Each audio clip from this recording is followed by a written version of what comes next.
The gilt-edged wedding invitation sat on my kitchen table like a beautifully wrapped insult. My sister Victoria's elegant script highlighted every detail of her perfect day, right down to the note specifying no handmade gifts. It had been 5 years since Dad disappeared, leaving only a letter saying he had to protect his legacy. Victoria had written him off as a failed businessman who abandoned us. I knew better. "Are you really going?" my best friend Amy asked, examining the invitation. After everything Victoria did. By everything, she meant Victoria stealing my college fund, claiming Dad had given it to her before he vanished. She meant Victoria spreading rumors that I was adopted because I looked nothing like our family's superior genes. She meant 5 years of social media posts mocking my poor life choices of becoming a kindergarten teacher instead of joining her in the corporate world. "I have to go," I said quietly, wrapping the gift I'd spent 6 months making. A hand-carved wooden jewelry box with a hidden compartment. "He's watching." Amy raised an eyebrow. "Your dad?" "Emma, he's been gone for 5 years." If only she knew. The careful instructions he'd left, the cryptic messages delivered through his old lawyer, the tasks he'd set for both his daughters while he worked in secret to protect everything he'd built. Victoria's wedding to James Wellington Aya was the social event of the season. Old money marrying new ambition. At least that's how the society pages painted it. What they didn't report was how James's company, Wellington Technologies, had been quietly buying up shares of Dad's old company through shell corporations. The wedding day arrived bright and perfect, just like Victoria. I walked into the Plaza Hotel's grand ballroom, my simple blue dress a stark contrast to the designer gowns surrounding me. "Emma," Victoria's voice dripped fake sweetness. "You actually came. And, oh, you brought a gift." She held my carefully wrapped present like it might contaminate her designer wedding dress. "It's a jewelry box," I started to explain. "I carved it myself." "Of course you did," she cut me off. "Because you can't afford a real gift. Just like you can't afford a proper dress for my wedding." She dropped the box onto a nearby table, not even bothering to open it. "Victoria." I tried again. "You need to know something about Dad." "Don't," she snapped, her mask slipping. "Don't you dare mention that coward today. He abandoned us, Emma. Left us with nothing but debt and broken promises. Well, look at me now, marrying into real wealth, real power. What do you have? A teaching job and handmade crafts." That's when James appeared, his corporate smile not quite reaching his eyes. "Darling, it's time. The shareholders are waiting." "Shareholders?" I asked innocently, though I knew exactly what was happening. "Wellington Technologies is announcing a major acquisition today," Victoria preened. "James's company is finally taking over that worthless tech firm Dad lost. Poetic justice, don't you think?" As they walked away, my phone buzzed with a message from Dad's lawyer. "It's time. The real shareholders are here." I touched the simple pendant around my neck, the key to everything Dad had planned. Victoria had no idea that her perfect wedding day was about to turn into something very different. The ballroom's crystal chandeliers sparkled as James took the stage, Victoria beaming at his side. 300 of New York's elite waited expectantly for the big announcement. "Ladies and gentlemen," James began, "today isn't just a celebration of love. It's a celebration of business triumph. Wellington Technologies is proud to announce our acquisition of Chen Innovations." Polite applause rippled through the crowd. Victoria's smile grew even wider as James continued. "This acquisition represents the final chapter of the Chen family's legacy. A legacy of failure that ends today as we transform their outdated company into something worthy of the Wellington name." I felt my hand tighten around my champagne glass. If only they knew that Dad's outdated company had secretly developed quantum computing technology that made Wellington's systems look like pocket calculators. And now James raised his glass, a toast to my beautiful bride, who helped make this acquisition possible by providing inside information about her father's company. The crowd chuckled appreciatively. Victoria practically glowed with pride at publicly admitting her betrayal of Dad's trust. That's when the ballroom doors swung open. Mr. Patterson, Dad's elderly lawyer, walked in flanked by a team of serious-looking executives. In his hands was my wooden jewelry box, the wedding gift Victoria had discarded. "I apologize for interrupting," he said, his voice carrying across the suddenly silent room. But I believe there's been a mistake about who's acquiring whom. Victoria's smile froze. What are you talking about? The key, Miss Emma, Mr. Patterson said to me. It's time. With trembling fingers, I removed my necklace and approached the wooden box. The pendant fit perfectly into a hidden lock I'd carved into the bottom. Inside wasn't jewelry. Instead, there were documents, ownership certificates, patents, and most importantly, proof that Victoria had been selling company secrets to Wellington Technologies. What is this? James demanded, stepping down from the stage. Evidence, Mr. Patterson replied calmly, of corporate espionage, insider trading, and attempted theft of proprietary technology, all documented in Miss Emma's handmade gift, which neither of you bothered to examine carefully. Victoria laughed nervously. This is ridiculous. Emma's just a teacher. She doesn't know anything about business. Doesn't she? Mr. Patterson raised an eyebrow. Then perhaps you'd like to explain these? He began displaying documents on the ballroom's giant screens. Years of secret correspondence between Victoria and Wellington Technologies, planning the hostile takeover of Chen Innovations. But as Victoria's perfect day began crumbling around her, I noticed something strange in James's expression. He didn't look shocked by the revelations. He looked, pleased. Actually, he said smoothly, we were counting on this. He pulled out his phone and pressed a single button. Suddenly, every exit in the ballroom sealed shut with heavy security doors. Did you really think, he smiled coldly, that we wouldn't have a backup plan? That's when I realized this wasn't just about acquiring Dad's company. There was something much darker going on. You see, James continued, pulling Victoria possessively to his side. We knew your father was still alive. We knew he was watching. This wedding, the acquisition announcement, it was all bait to draw him out. Victoria's perfectly made-up face showed genuine shock. What? James, what are you talking about? Oh, darling, he patted her cheek condescendingly. Did you really think I married you for love? You were useful, feeding us information about your father's company. But the real prize was always the quantum computing technology. Mr. Patterson stepped forward. The technology you'll never get your hands on. James laughed. Won't I? Right now, my teams are raiding every Chin Innovations facility worldwide. The security codes Victoria so helpfully provided give us access to everything. Those codes expired years ago, I said quietly. What? The codes Victoria sold you. Dad changed them the day he disappeared. She's been feeding you useless information for 5 years. James's corporate smile finally cracked. Impossible. Our hackers confirmed. Confirmed what they were meant to find, came a new voice from the back of the ballroom. Really, James, did you think I wouldn't protect my daughters, even from themselves? The crowd parted like water to reveal a man I hadn't seen in 5 years. Dad looked older, grayer, but his eyes still held that familiar intelligent spark. Daddy? Victoria whispered. But James was already barking orders into his phone. Execute Protocol Omega. Wipe everything. Screens around the ballroom lit up showing Chen Innovations facilities worldwide. But instead of the chaos James expected, each location showed business as usual. Looking for your strike teams? Dad asked mildly. I'm afraid they're all having coffee with federal agents right now. Excellent coffee, actually, from the cafe where my youngest daughter worked part-time while secretly overseeing our global security protocols. I smiled, remembering all those early mornings making lats while monitoring the company's quantum encryption network through my ordinary laptop. James pulled out a gun. This isn't over. The quantum computing patents alone are worth billions. Victoria, tell them. Tell them where the backup servers are. But Victoria stood frozen, finally understanding how completely she'd been played. That's when the wooden jewelry box began to hum. The wooden jewelry box wasn't just a box. It was a quantum processor disguised as a wedding gift. As it hummed to life, holograms filled the ballroom, showing every secret meeting between James and his real employers. You weren't working for Wellington Technologies at all, I said, the pieces finally clicking into place. You work for the Chen family's oldest rivals, the Harrison Group. James's face contorted with rage. How did you?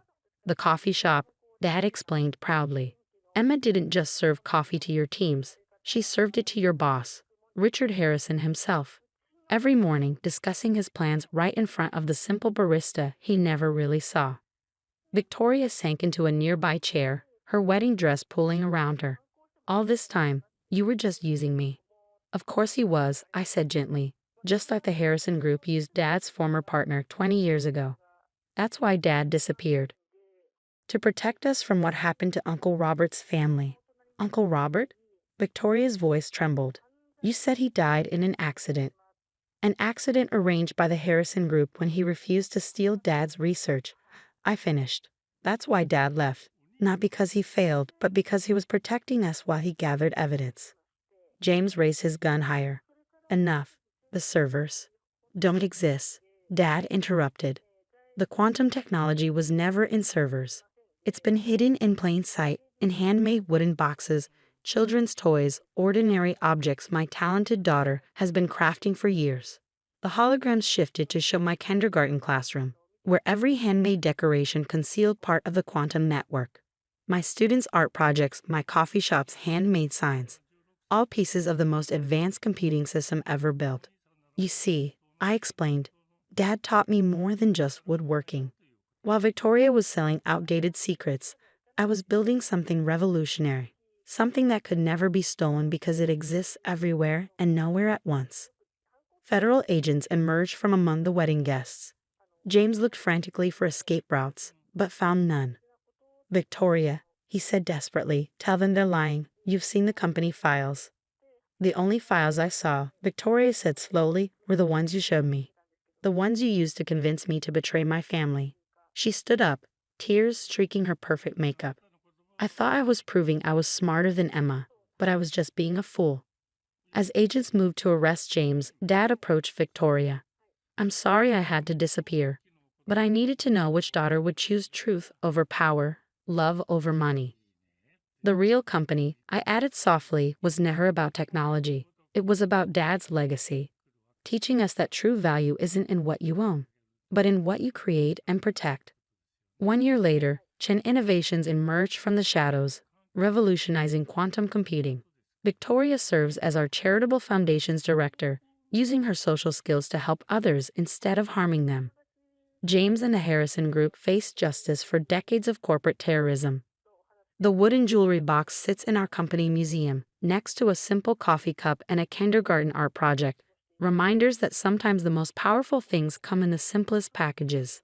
And every morning, I still make coffee for our employees. Now in our own building's cafe. Because as Dad always says, the best way to protect something valuable is to love it enough to serve it. Victoria and I are finally real sisters, our bond stronger for having been tested. She still attends society events, but now she proudly shows off my handmade gifts, each one possibly containing revolutionary technology or maybe just love. Nobody knows for sure, and that's exactly how we like it. The thing about being called a failure is that after a while it stops hurting. It becomes white noise, background chatter, just another part of family gatherings. At least, that's what I told myself as I walked up to my parents' house for our annual Thanksgiving dinner. I'm Catherine Bennett, though my family calls me Kathy, usually with a slight shake of the head as if my very name is a disappointment. The designer coat I wore cost more than their mortgage, but I'd deliberately chosen something plain, unassuming. No need to tip my hand. Not yet. Look who finally showed up. My sister Diana's voice carried from the front door. The family failure graces us with her presence. I smiled tightly, remembering the stack of papers waiting on my office desk. Diana had no idea how prophetic today would be. How everything was about to change. Inside, the house was full of the usual suspects. Uncle Peter, who ran Bennett Manufacturing with my father. Aunt Margaret, who never missed a chance to compare Diana's success to my supposed failures. My cousins James and Laura, both middle managers at the family company, both convinced they were destined for greatness. Kathy, my mother kissed my cheek. Couldn't you have worn something nicer? It's Thanksgiving, dear. I thought about the 3 luxury boutiques I owned in Manhattan. This was all I had, Mom. Well, she sighed, at least you came. Though Diana tells me you're still doing that little online thing? Selling clothes or something? Before I could respond, Diana swooped in, her diamond bracelet catching the light. Not just clothes, Mom. Kathy resells designer stuff. Like a thrift shop but online. She turned to me with fake concern. How's that going, by the way? Making ends meet. If she only knew that her beloved Bennett Manufacturing had been secretly hemorrhaging money for months, that their suppliers were abandoning them, that bankruptcy was just hours away. If she only knew that my little online thing was actually Eclipse Luxury Group, one of the largest high-end retail conglomerates in the country. But she didn't know. None of them did.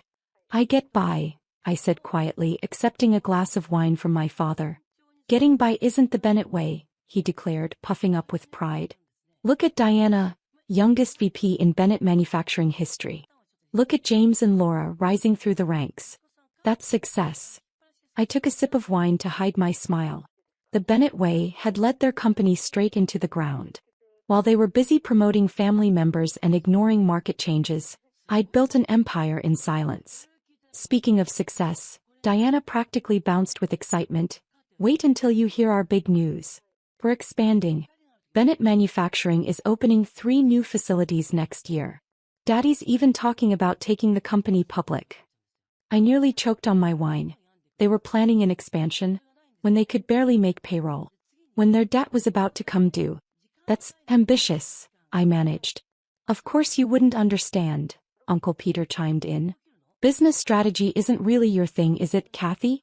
Not everyone can grasp the complexities of running a real company. The room erupted in knowing laughter. Ah yes, poor Kathy, who couldn't handle the family business. Who walked away from Bennett Manufacturing 5 years ago when they offered her a job in the mailroom. To learn the basics, they'd said. Remember when she suggested we start selling online? James snickered. Said retail was changing or something.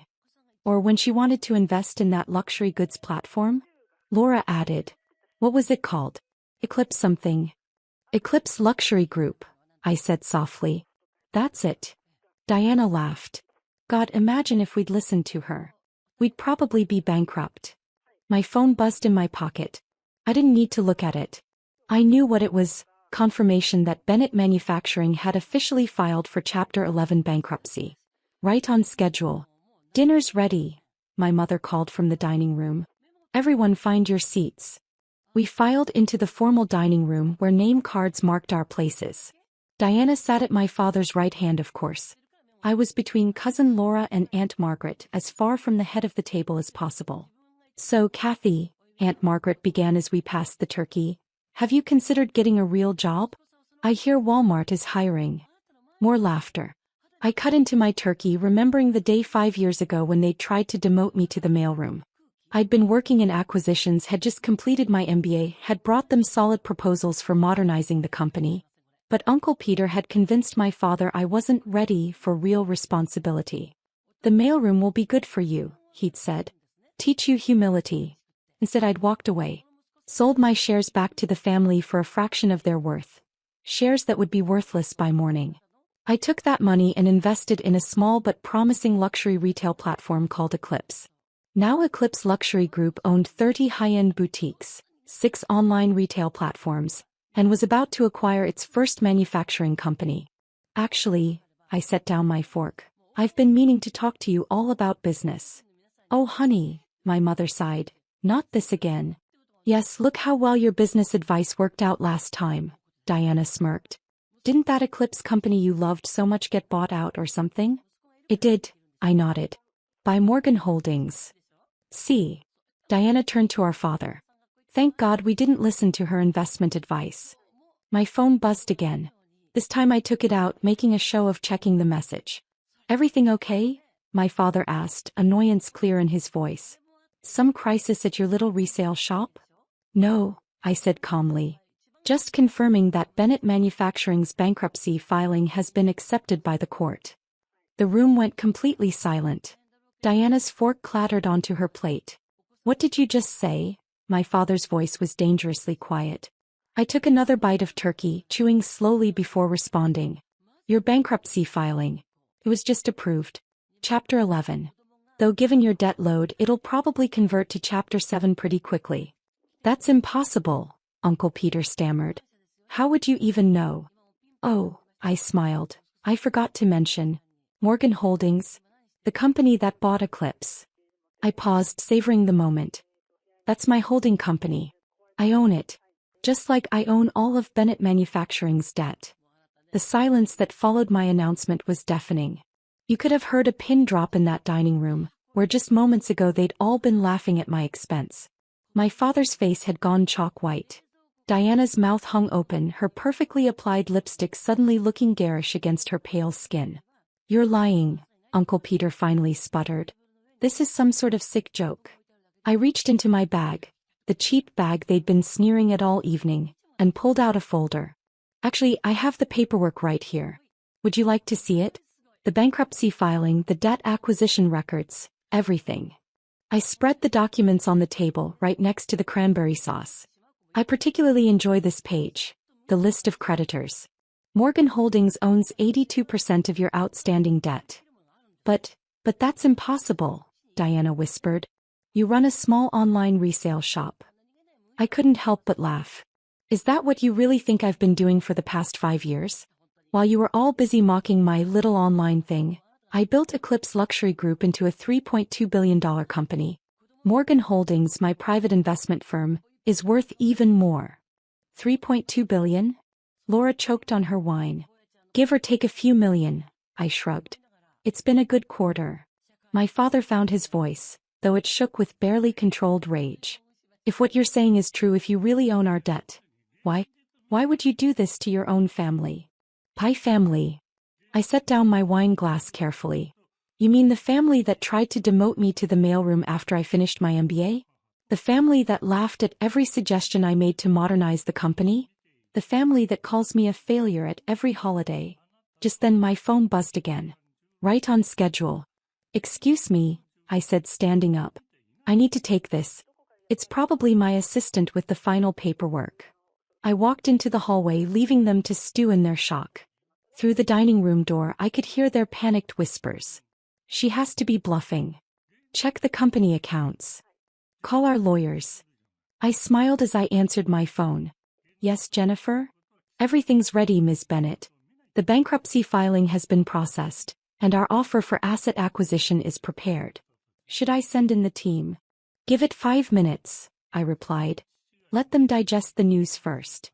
When I returned to the dining room, they were huddled around Uncle Peter's phone, frantically checking account balances and legal notices.